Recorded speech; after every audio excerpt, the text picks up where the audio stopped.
Le papillomavirus, ou HPV, on en a tous entendu parler. Mais sait-on exactement ce que c'est? Déjà, ce n'est pas seulement un virus, c'est toute une famille de virus. Il y a certains que l'on peut attraper par la peau et qui donnent des petites verrues, et puis ceux pour lesquels il y a une contamination au niveau des muqueuses, principalement lors de rapports sexuels. L'HPV, c'est l'infection sexuelle qui se transmet le plus facilement lors des rapports oraux, vaginaux, anaux, mais aussi lors de simples caresses, et parfois même malgré le port du préservatif. Mais ce dernier reste indispensable pour stopper toutes les autres IST.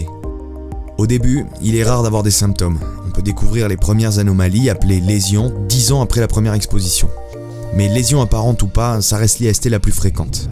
80 à 90% de la population est directement concernée au cours de sa vie. La bonne nouvelle, c'est qu'on a 80% de chances que notre système immunitaire se débarrasse tout seul du virus.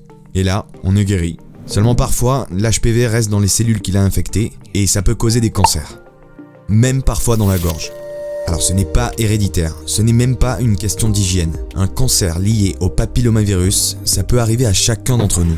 Chez les femmes, le dépistage des anomalies du col de l'utérus liées au virus se fait rapidement par un frottis non douloureux. Concernant l'anus et la gorge, c'est plus compliqué. Les tests ne sont pas systématiques et pas encore assez performants. La vaccination est efficace, mais uniquement de façon préventive.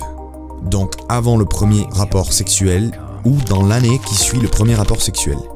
Elle est actuellement recommandée en France pour les jeunes filles entre 11 et 14 ans et pour les jeunes hommes homosexuels jusqu'à 26 ans.